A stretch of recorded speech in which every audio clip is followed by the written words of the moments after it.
Welcome to Offbeat, the light side of law enforcement, part of the Treehouse Podcast Network. On today's show, we're going to be talking about canine stories, rookie calls, and unwanted guests. So sit back, relax, and get ready to laugh. I'm your host, Steve Rutherford. Co-host for today's show, Detective Curtis Hadley. Thanks for having me. And we're joined with two guests in studio today. We've got Officer Carolynn Gilmore and Officer Jake Bouldin. Welcome. Thanks for having us. Everybody doing good today? Oh, it's a great day, man. It's always a good day. It's a good day when we're in the studio. And it's not raining. It's toasty. It's beautiful. It's gorgeous out there today. Yeah, I mean, we've gotten so much rain lately. It's nice to actually have a dry day. Now, Carolynn, let's start with you. Hey, you're currently an officer, and you work for the health district? I work for a hospital district? Hospital police. Okay. So we'll just leave their name off because their social media policy is pretty strict. Like they don't want you getting on there doing. There's plenty of hospitals out there. Yeah. I'm not going to go far from home though, right? No, we'll just blame it on JPS. Yeah. So that's not the one I know. I'm just saying. That's our scapegoat. Yes. Well, we could have made one up. You could have said JPS. What is it? Gray Sloan? That's the one I'd like to work for. Oh, I'm at Cotty then. Okay. Keep going. But Carolynn, how long have you been an officer? Oh man, someone asked me this the other day, and I started using my fingers because I was like, this can't be right. I can't be that old. Borrow mine. Oh, you're kicking shoes off here if you're gonna count them all. Yeah, right at 29 years. So, there you go, 29 years. 6 years at dispatch. 6 years before that at smaller municipalities, and started riding out. That's where I caught the bug. And 23 with Fort Worth, and 2.5 with Sampson Park as their chief. So you were chief over at Sampson Park? Yes. She just said that. Yes, I was. Yes, she did say that. This is going to be a rough day. That might have been in disbelief. He might have just. Yeah, that's what it was. Happens a lot. I'm sorry, this mic is not working correct. You're a chief, okay? Yeah. Great opportunity and learning experience. Absolutely. Enjoyed it. Left there, went to the district attorney's office and worked for Sharon Wilson. Loved that gig so much, y'all. There are some rock stars at the DA's office. And then thought I would retire for a year and tried that. And then I was really digging it. I was spray painting things that need to be painted around the house. We live on Lake Worth, so we really are appreciating the sunshine because we have flooded a little bit. Doing household chores, things that I never did. I never planted or kept a flower bed before, and I really enjoyed it. And then word got to me that this particular agency was looking to hire retired officers because they wanted people that already had the life experience and emotional maturity, emotional intelligence to tackle these calls at the hospital and not overreact to certain situations. And I thought, well, let's see if the money's right to get off the bench. And the money was right, and all I have to pretty much, get well soon. I can do that. So I just started that in January. So I enjoyed retirement, and I look forward to doing it again. But I'm 55 years old. I got a couple of years left. Yeah, I got a couple of years left. Yeah, but you know what? To bring me out of retirement, I'm not sure that number. I'm not sure anybody has that number. Yeah, I mean it's got to be right for you. Yes. Well, it had to be really, even if it was huge, it was really what are we doing and how much. And I'll just tell you, I don't mind telling you, they were saying where it got to me, officers with 25 years experience or more, they're starting out at $40 an hour. And I was like, that can't be right, because I do keep up with the pay around the Metroplex. After being on the POA and in the union, I still have a lot of young officers that will call me and ask me for advice. And I'm like, hey, select carefully, because as we all know, everyone's hiring right now. Sure. So for, starting at 40 and what they were wanting us to do, I said, I can do that. I stay up till 3:00 in the morning anyway. If they have the midnight opening, that's what I want. I was always a midnight warrior, as I like to call it. And I was ready to go back to that and just get back into service. But you said 24 with Fort Worth? 23 with Fort Worth. 23. A nice Fort Worth PD shirt. Thank you. Compliment. Juan Frias and his wife did these a few years back, and then they just did another order. This is the when I started the police department. This was the font on the That was on cars, all the and cars. we loved it. I remember seeing that. Mhm. Yeah. So Juan did another batch, and of course I had to order some more. Thank you. And I'm always repping because Fort Worth is so ingrained in me, and my husband's a retired Fort Worth and officer, and it's just been such a huge part of our life. I've never not felt like Fort Worth. It was very foreign when I left to look down and see another patch on my shoulder. I was like, "Ew, feels icky." Traitor. Yeah, it felt that way. It really, in fact, on the inside of my uniform on my vest, I had a Fort Worth patch, and I thought if anything ever happened to me, and they start, cutting off clothes, they'll see that patch and say, "Oh yeah, there's our sister," So Or they'd be she like, must we're be not, saved at all costs. Yes, we're not sure who she works for. She's got all these she different doesn't even patches. know most days. Yeah. Now, Jake, you also work for Fort Worth, correct? Correct. Yes, sir. Hey, how long have you been in law enforcement? 18 years. Wow.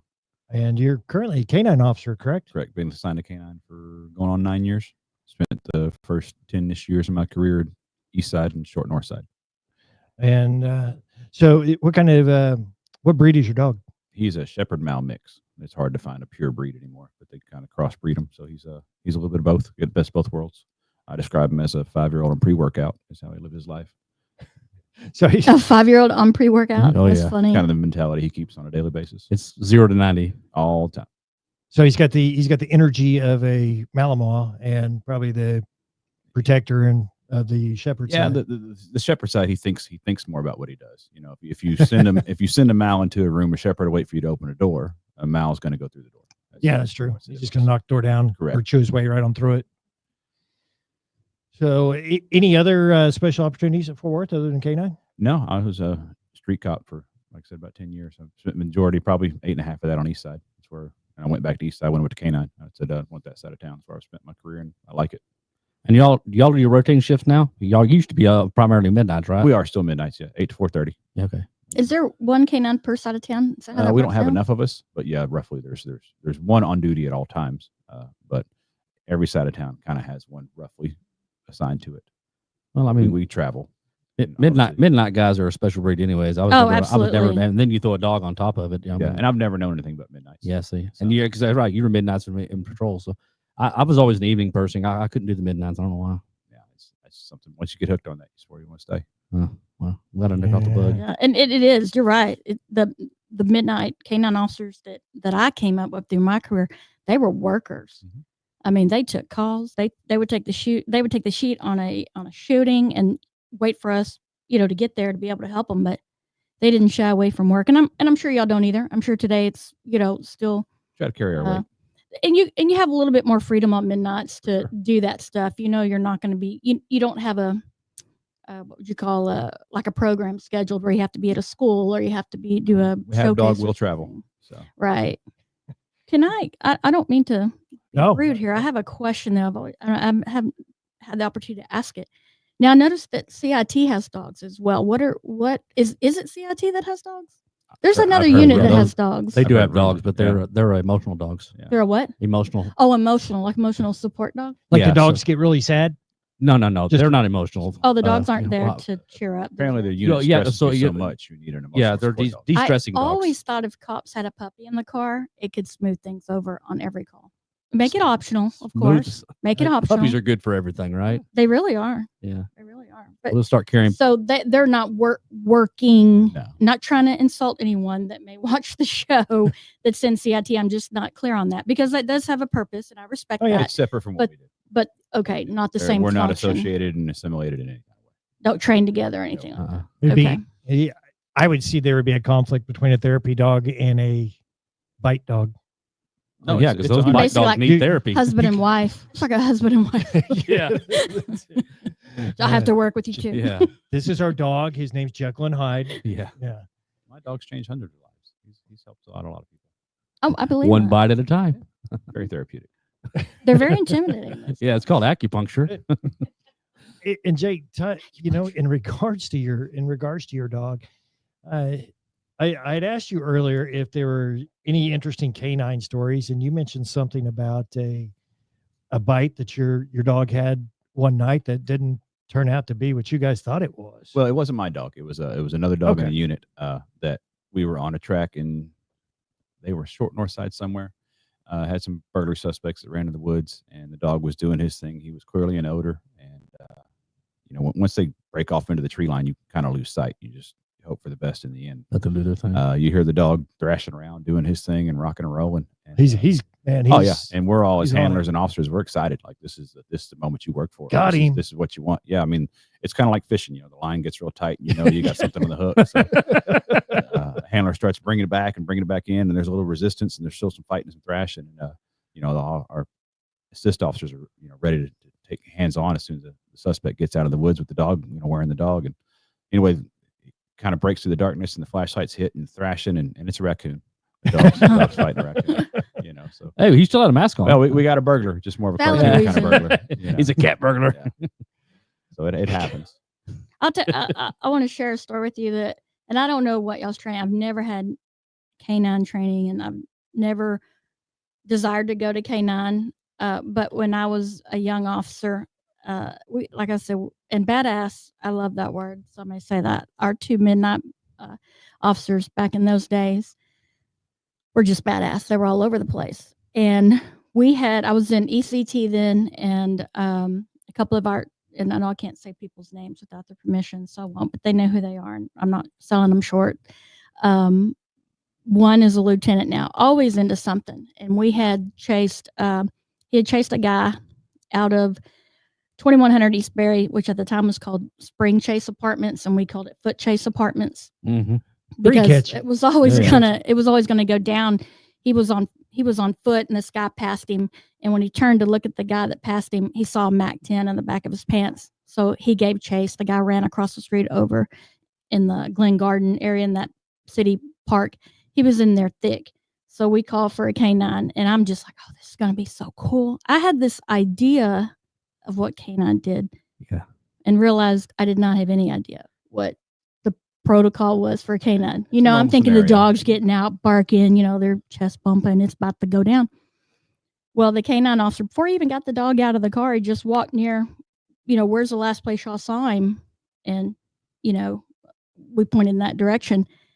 And then he very loudly said, Fort Worth Police Canine, come out with your hands up, or we're sending in the dog. And I mean, and this actually aired on Cops.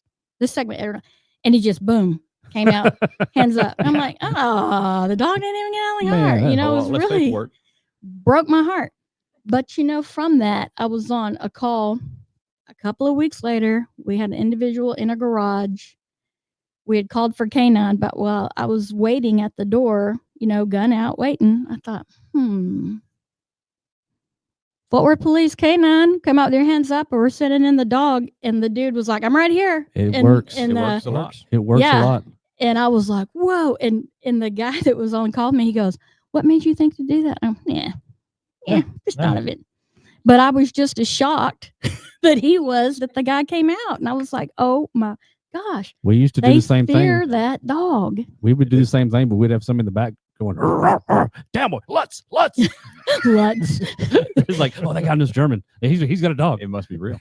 I mean, it was impressive. It was disappointing in the first round, but it worked. And that is just what true testament to what damage the dog has, or what fear of people have in the dogs. Well, they people nowadays understand what we can do. They obviously know what we can do with guns. They know what we can do with tasers. They just don't know the rules with dogs. So it's still kind of an area in which we hold the cards on that one.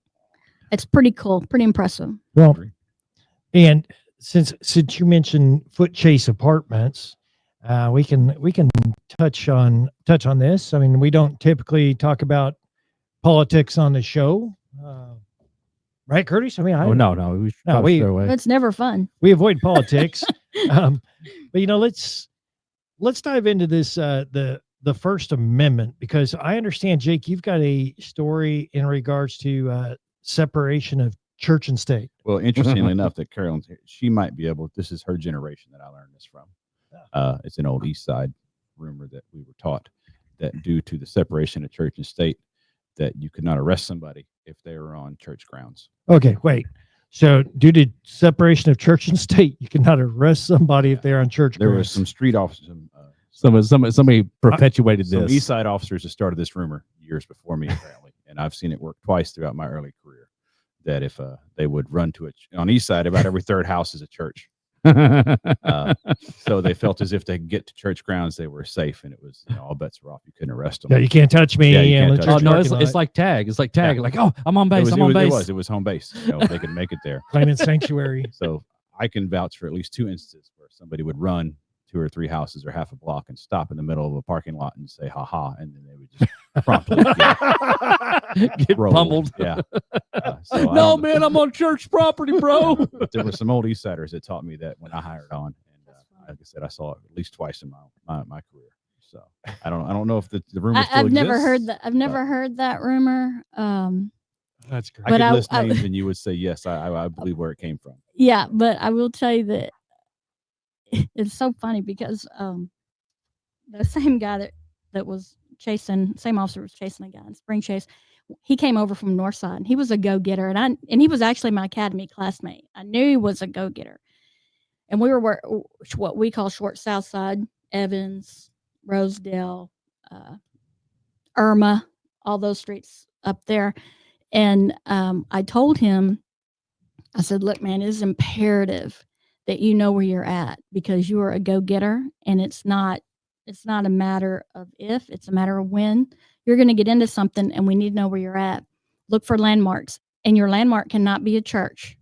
And I told him that your landmark cannot be a church, No, because not in there's Fort so many Worth. churches. And oddly enough, I had a cousin at the time that came and rode out with me, and we grew up in church. My aunt and uncle, his mom and dad, never missed church. I mean, every Sunday they went. I didn't go as faithfully, but God with you. I knew that, yes, always. It's okay. We always. forgive you, Carolyn. We Thank forgive you. So does Jesus. Apparently, So does Jesus, and I can't tell you how grateful I he am forgives for it. everybody.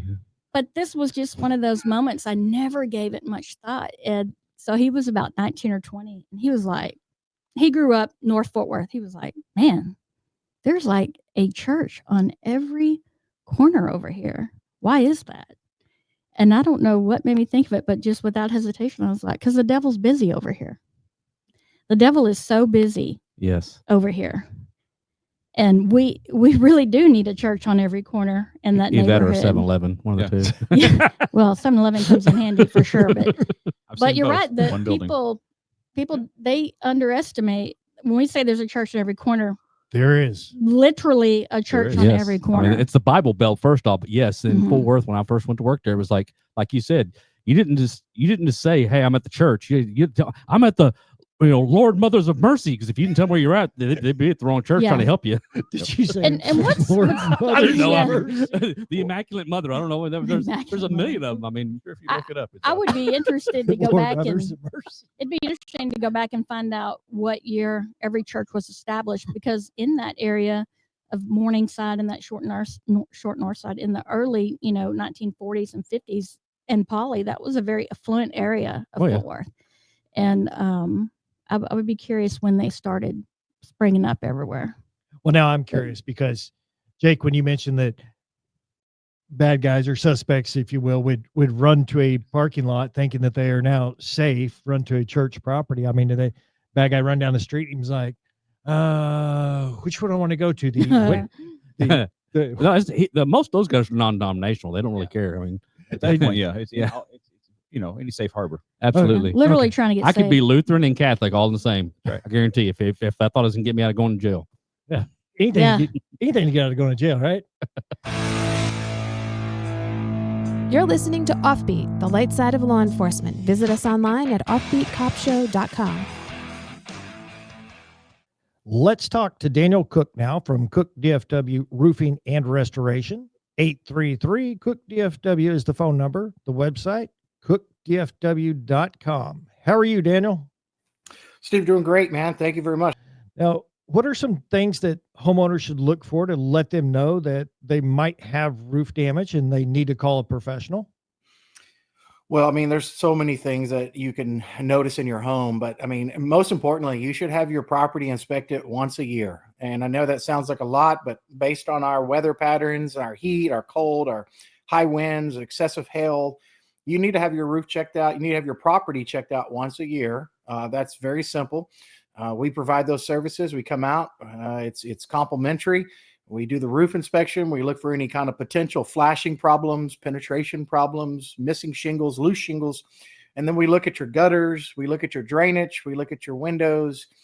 We try to be very thorough with making sure you're prepared as a homeowner. And so anytime you have a major storm event, though, you need to have us come out. So, if you have some heavy winds, 70, 80 miles an hour, you start noticing shingle debris in your yard, water in your ceiling.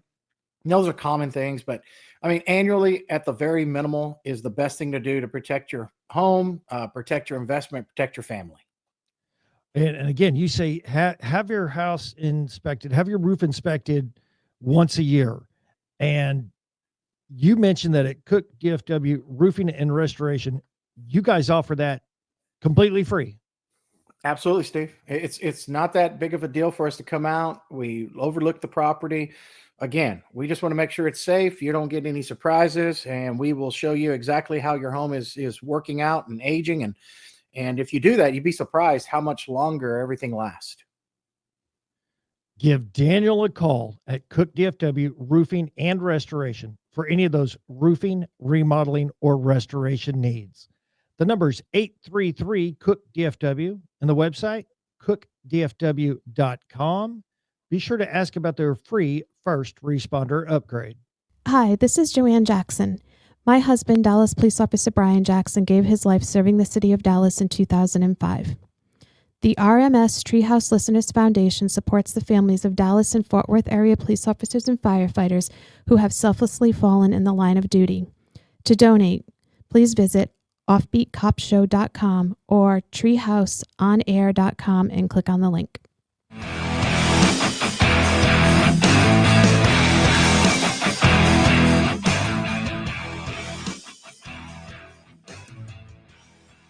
Welcome back. Welcome back to Offbeat, the light side of law enforcement. I'm your host, Steve Rutherford. Co-host for today's show, Detective Curtis Hadley. Great to be here, guys. And we've got two guests joining us in studio. We've got Officer Carolyn Gilmore. I'm stoked to be here. Thank you, Steve. Yeah, it's a pleasure having you here today, Carolyn.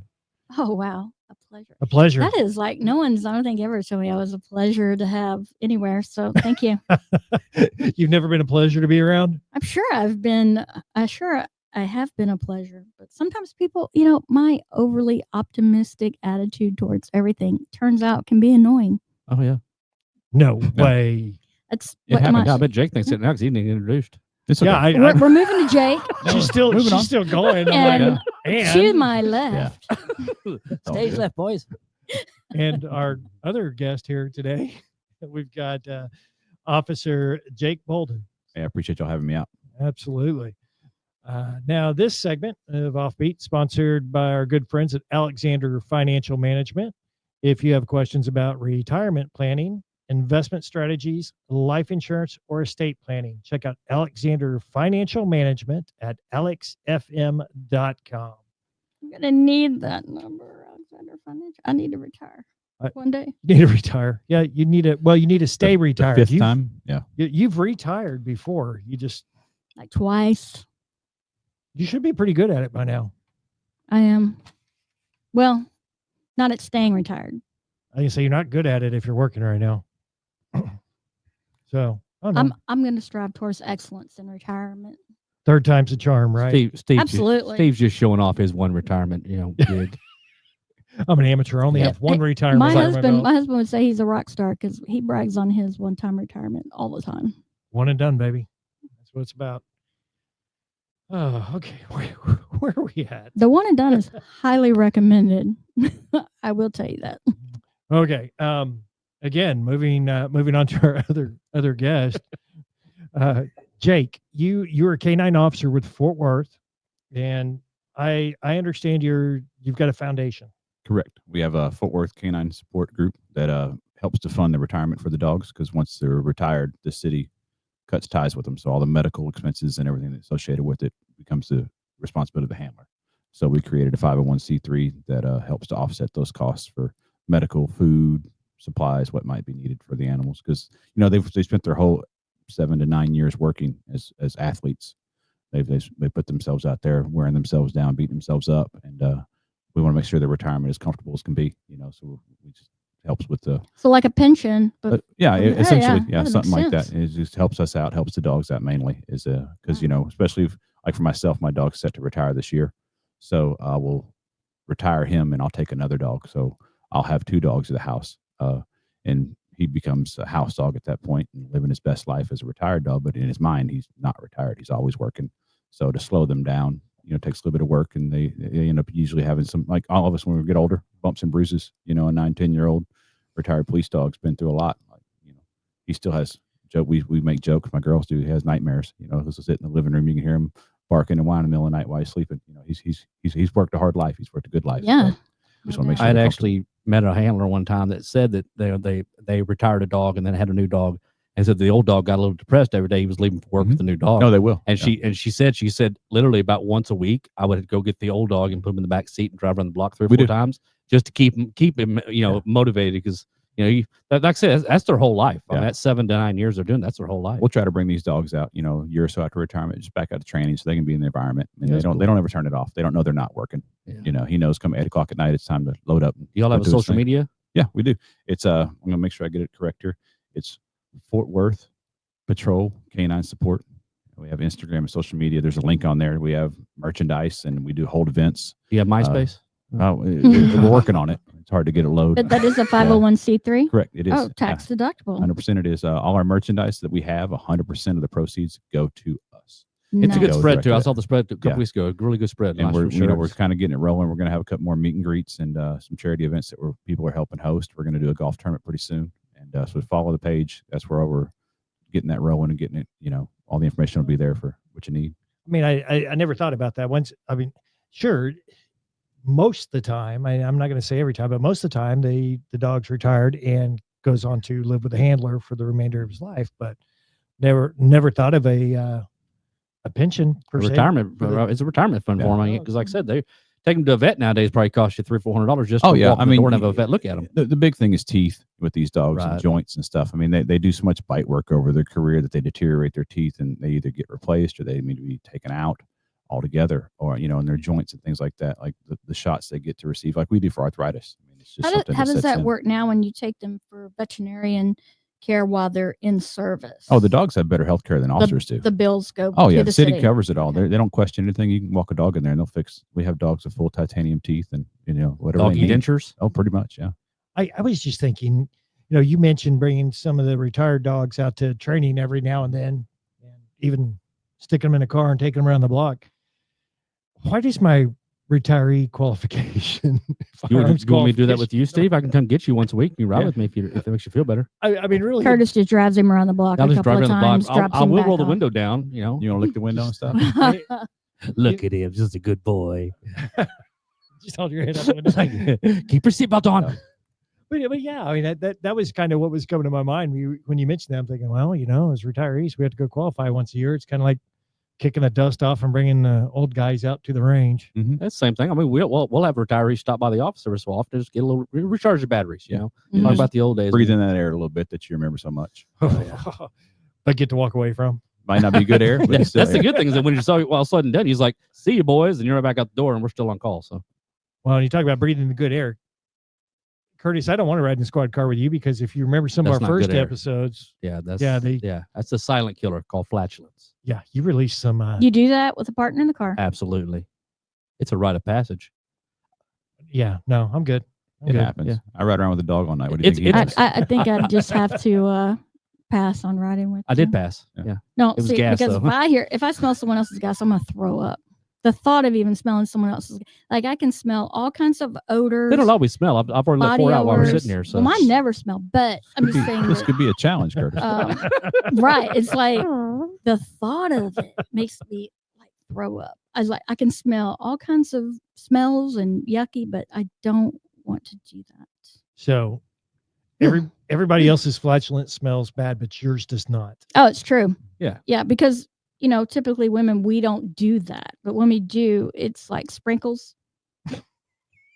It looks like glitter.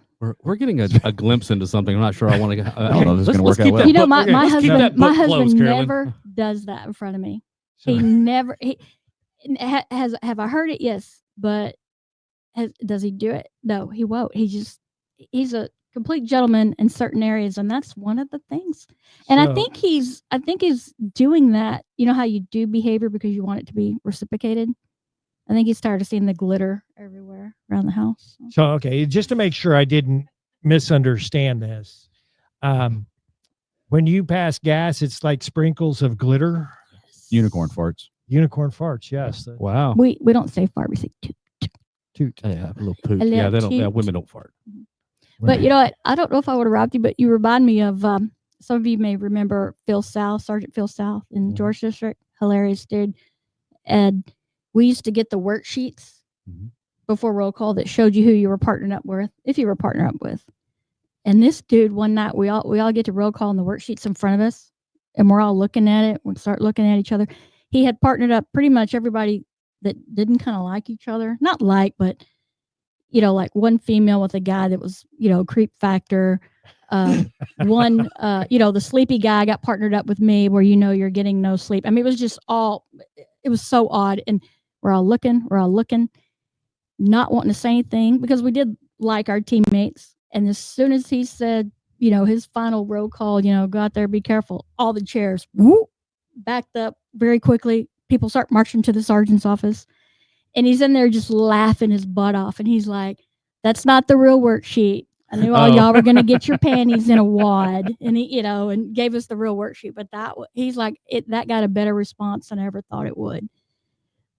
I would probably have marched in that sergeant's office. And I would have pooted right there.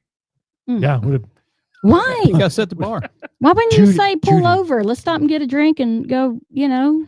because we're in this together. All right. Speaking of should be together, I'm Jake, mortified. I heard a story about a misplaced canine. Yeah, that would be mine. So That's a good story. It's a good story. Let's That do would it. be I was a new handler, and I'm talking maybe Weeks. third week I have the dog in between second and third week.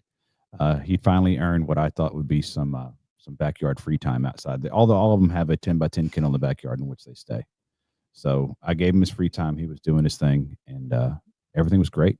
Went outside, and dog's gone, like nowhere to be found. And Uh-oh. when you lose a brand new dog that, you know, the city just paid all this money for, and he's trained to bite people and he's trained to do all these things, it's a pretty big deal. We have a certain protocol in which we have to follow, which requires, you know, launching first a phone call to your supervisor that you don't want to make as a brand new handler of, hey, I've lost the dog you just gave me. And I don't know where he you is. first have to get the initial adrenalin dump, right? Yeah, I mean, yeah. I mean, because you know, you it's go almost like from- losing a kid. You're like, yeah, okay, you have give to me 5 exhaust minutes. all means of Exactly. location. And you I've know. done that. You know, I've scoured the neighborhood as quick as I can on my own before launching that call. And so I finally make the call. And at that point, the all call goes out, which is anybody who's not doing anything responds to this location. Absolutely. And that would be my house address. So I have every available officer in the city, specialized unit, helicopters, mounted patrol, who is responding to my house to help find this dog that is gone. So now I'm driving a police car, you know, in a pair of shorts and a tank top through the neighborhood, screaming out the window of a dog who's not going to come to me because we haven't bonded yet. So he's probably just going to run farther. But nonetheless, I'm doing everything I Had he been partnered with anybody before? No, he's brand new dog. Okay. He Both of them doesn't- are brand yeah, new. we're both brand new. Wow. Like he's fresh. He's only about 3 weeks in from being from Europe. Like this dog just landed in the States. He didn't He speak- doesn't even. Yeah. He didn't even speak English. Yeah, he doesn't even. Yeah, exactly. So I'm driving around like a madman, and everybody's coming. I hear the radio. I get the text messages from my unit. You know, you're an idiot and stupid and picking me up on my day off and all these other things. So, which is accepted. So long story longer, you know, we're doing this and I hear the helicopter coming. You know, it's a very ominous sound. Oh my God, here he comes. You're getting kind of expensive. Yeah. Yeah. It really, like real quick. And I'm hearing, because now I'm on the radio channel in my car as I'm driving around, and I hear everybody, you know, all right, I'm en route. And you hear the anger in their voice that they're wasting their time with because I'm an idiot. But my phone rings and it's my wife. She's like, we found the dog. I'm like, what do you mean found the dog? She's like, your daughter, who at the time was, I don't know, probably about 5 years old, has found the dog cowered underneath the shed in the backyard in a corner, and he won't come out. Bless his heart. Yeah. So I'm beelining back for the house, about as mad as I can get, and the helicopter's here at this point. And I actually have the video of me, screaming and trying to get this done. The dog ain't coming out. So my youngest daughter walks over and starts coaxing him out, and he sure enough crawls right out, and gets right to her, and I get to tell everybody else, no, you're not coming. But yeah, it was about an hour and a half of just total and complete chaos in my brain of up and down adrenaline dumps. And to this day, I still get made fun of for it, and I should. It's deserved, because it never even left the yard. Never left the yard. And And I got calling an all call to Air the city, who many hundreds of thousands the of chief's dollars. phone went off. And it goes all the way up. It does. We've lost an asset, Yes. a dangerous asset, if you will, of Ooh. one that Yeah, it's I didn't think essentially, about that, yeah. it's a trained dog it's to trained. bite. Yeah, So you don't want to. he's semi-trained, but nonetheless, once these dogs get out, it's a big deal. It's a piece of equipment, that's out on its It's own. no different leaving an AR on the corner and walking away. It's Yeah, and so that was a very fun day, and something that relatively, like this instance, people that I know for a long time like to bring it up and like remind me to relive it. It sure does make you pick and choose who you're going to roast, don't you? Yeah, Well, you're but like, it's okay. he knows about that. It was a good time, and I still get a laugh out of it because I went so far beyond. We all hear the stories, and you go look for a missing kid, right? What's the first thing you do? You look in the house. Yeah. Sleeping under the I didn't bed, look yeah. in my. I was the parent, not looking in the immediate area. I just went for the worst case scenario. Of course, this brand new dog got out of a your 6-foot fence. your perception had you, like, I'm sure now that's another family member, but you were so new to that. Oh yeah. Were you panicking more over the lost asset as a police officer, or were you just like, All of it. Yeah. Like, That's you about to just get take a lot the of list, trouble. just check Yeah, a it's box. like- I mean, it was. I it was, hope he's okay. hope he's I mean, okay. just- I I just got this gig, so I don't want to lose this dog. All Yeah, it these is things, scary. Like, so. where am I going to be in patrol at? Yeah, exactly. Oh, he knows. He's going back to the east side. I'll have Monday, Wednesday, Fridays Exactly. off. Luckily, I'm used to midnights, so I can go back Yeah, there. deep nights on the weekends. Yep. Exactly. Good Man, times. That's helicopters out helping, all that kind of stuff. Yeah. Yeah, I Can't actually, can't and have I such even a- printed out the call sheet too, so I have it for my own records for the history of just That's a million funny. units attached to this call You sheet did at my that? address. I was like, I just kind of have to, it's a good time. Well, and Especially in jest, when it was all said Yeah. and done. I mean, now It's we all got something good. we can roast you for the It's rest of your life. And I deserve it. I roast enough people. It's only fair. Absolutely. now, I mean, and that was something you made a notification, which I'm obviously that creates a call for service for everybody to come out there and help out.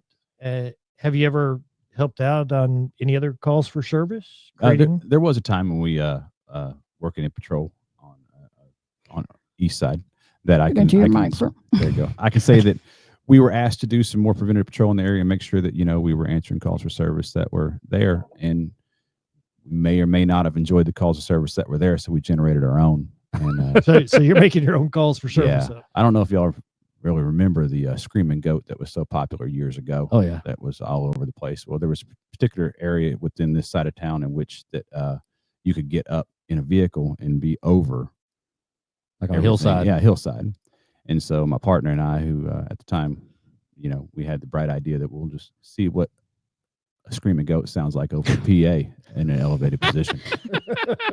So we did that for about 2 weeks, generating calls, and just to see when we go out and on the call dispatch, we'd take it. But the best part was the actual dispatchers typing in the details of what these people were hearing. The people hear this, they Oh, call for sure. dispatch and tell them what they're hearing, and Mhm. you're reading the notes. Yeah, to we're see reading notes. this. We're like, oh, that's pretty good. They interpreted it as this, or they interpreted it as that, and then we would oddly change the hours throughout the night to where, it wasn't always at 10 o'clock. It was just whenever we had a free time from answering real calls of service. We got some downtime. Let's go Yeah. get the screaming Let's Yeah, goat. it's go to like, the man, I screaming am goat bored. You want to go throw some calls out there? Yeah. I mean, it was a And great, people would call. all Oh, the time. yeah. I bet It they was would. this ginormous screeching that just echoed through the area, the way And it was set up. they decided it was a goat, or it was No, it was monsters to Oh. aliens to gas wells to all kinds of stuff, Oh, yeah. And at one point we had a log of like what the best ones were, but that's since been 25 phones ago. So, but yeah, it created some good times to where even other officers, we'd let them take the call. You're We'll wrong, figure that out. dude. Yeah. Now, Carolyn, you That's fine. did mention one rookie call to me. Yeah, you're already laughing. Do you know what I'm talking about? Yes. Because the I also worked East Side the first 9 years of my career. You think, like when I was in the academy, I wanted to be a mounted patrol. That was my ultimate dream.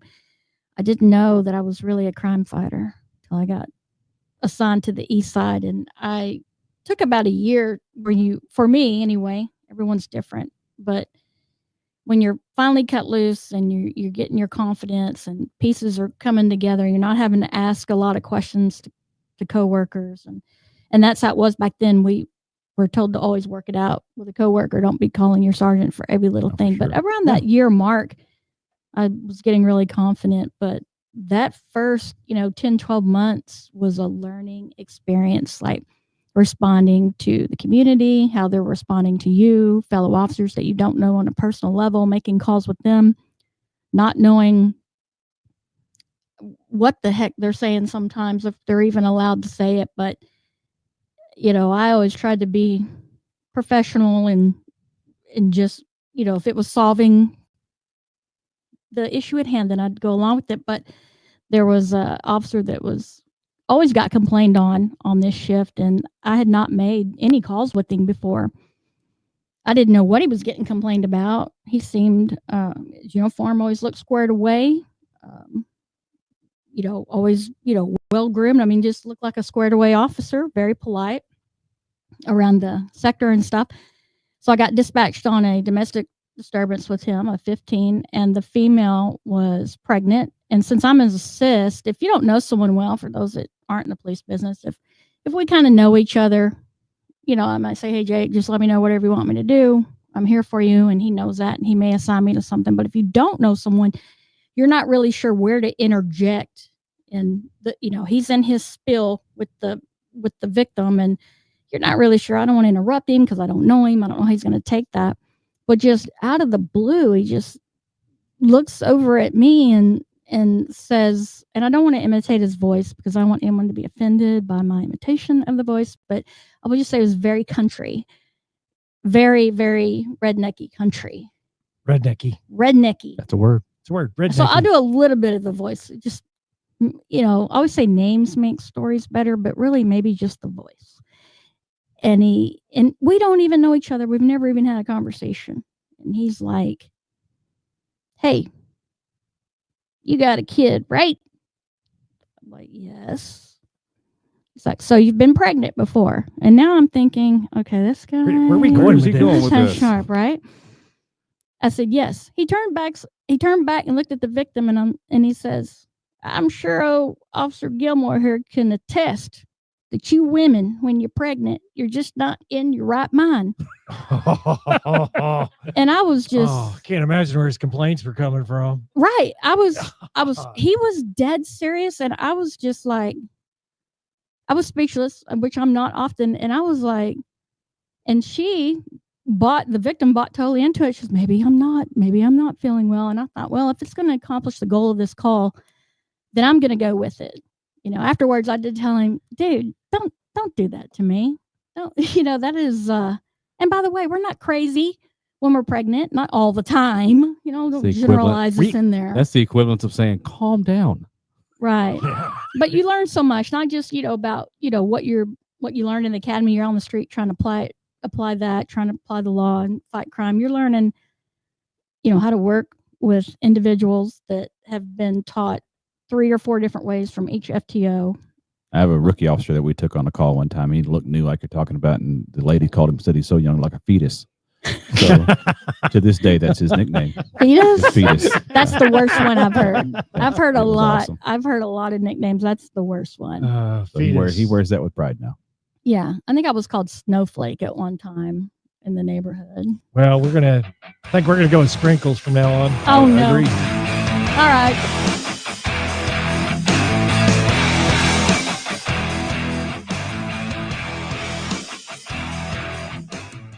Planning for the future is challenging, and getting where you want to go in life requires strategies built around your unique financial needs. Alexander Financial Management is here to help you reach your goals. As fiduciaries, Alexander Financial Management will pursue the best solutions for you, no exception. While their decades of experience and service are available to everyone, Alexander Financial especially wants to help first responders and their families. The founder is a former police officer, and the executive team includes a retired fire captain and a retired police officer. Their extensive background in public service gives a deep understanding of the public retirement systems of Texas. So for retirement planning, investment strategies, life insurance, and estate planning, Alexander Financial Management has your back, so you can look forward. Get more info at alexfm.com. That's alexfm.com. Investment advisory services offered through Transcend LLC, a registered investment advisor. TE3 and Alexander Financial are not affiliated entities. Insurance products and services are not offered through TE3, but are offered and sold through individually licensed and appointed agents. Heads up, it's time to leave your worries outside and laugh inside the treehouse. I play the more generic game, drunk or stupid. I've been both at the same time, so I'm just saying. Oh, we all have. Look, this treehouse is not made of glass. Funny news, viral stories, and ridiculous insights 5 days a week inside the Treehouse Show. Available on your favorite podcast platform and treehouseonair.com.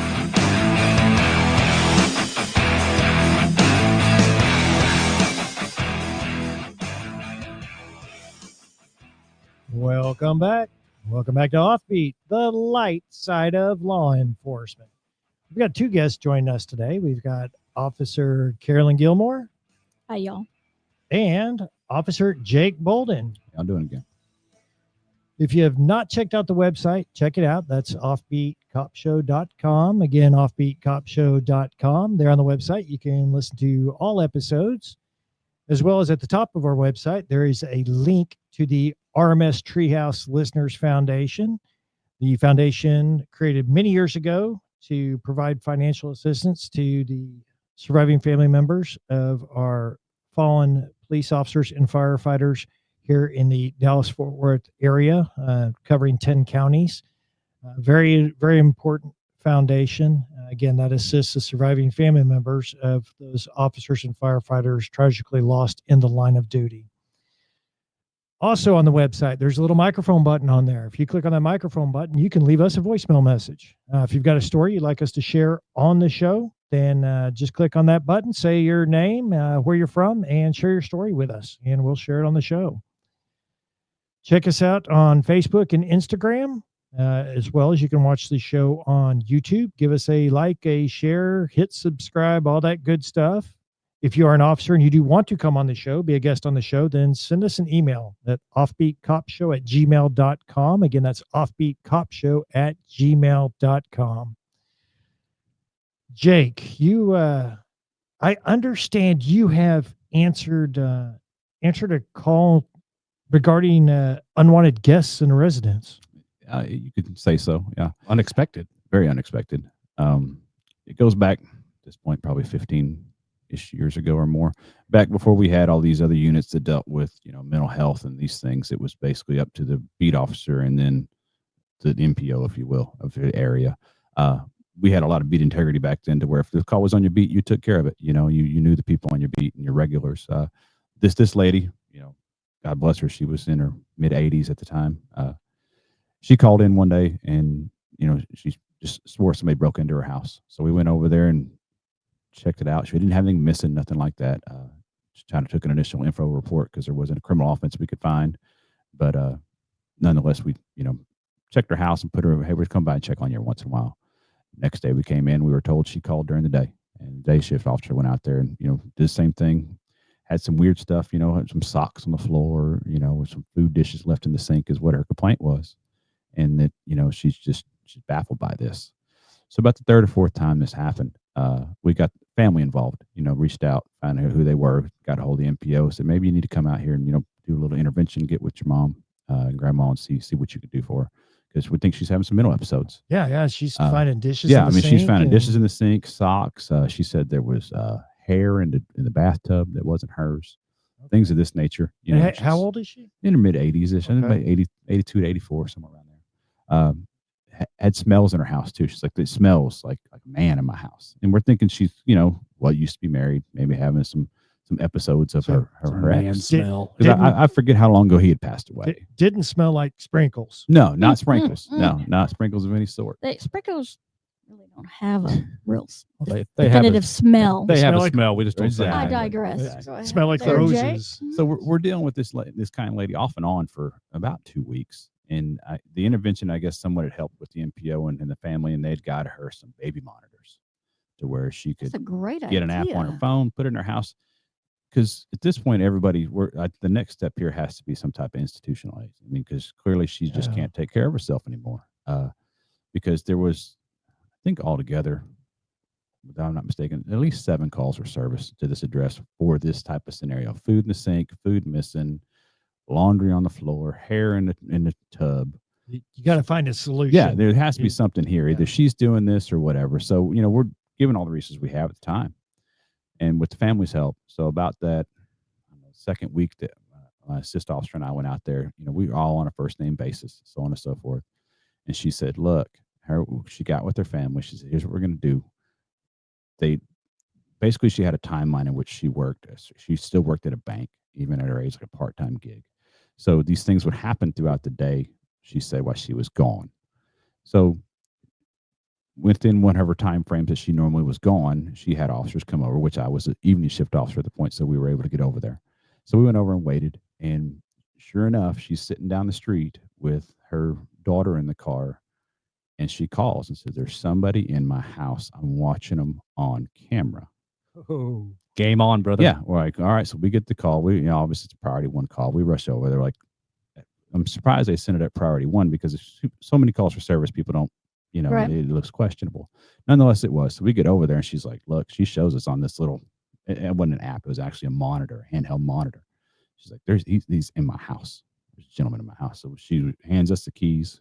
We make entry. Sure enough, dude's standing in the kitchen in a pair of shorts. What the hell? And we obviously take him in custody and do all this stuff. He was living in the attic of her home. And every time she would leave, he would come down out of the attic, make himself at home, and he'd go back up. And he said he'd been there for a couple days prior to her first phone call. So he would come and go. She had an side access on the outside, like a vent that he would come and go from when he wanted to. But when she was gone, he could see her leave through that, and he would come down through the interior access panel and make himself at home and give me back up. it's been going on a couple of weeks.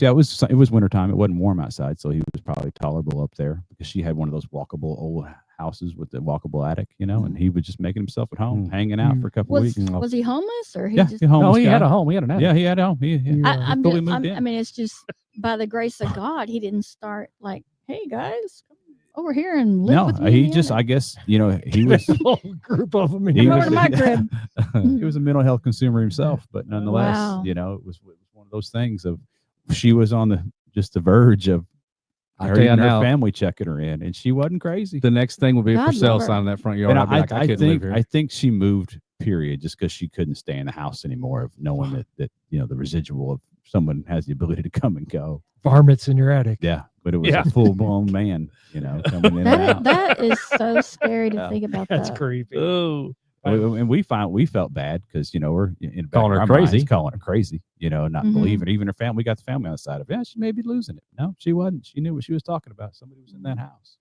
well, a man smell when you know it. and she did. It yeah, ain't sprinkles. yeah. No, it ain't. All right, guys. That's what we got for today's show. Carolyn, Jake, thanks for coming in. Hey, thanks for having us. Yes, thank you very much. I really appreciate it. Absolutely. All right, guys. Until next time, keep it real, keep it funny, stay safe, and watch each other 6.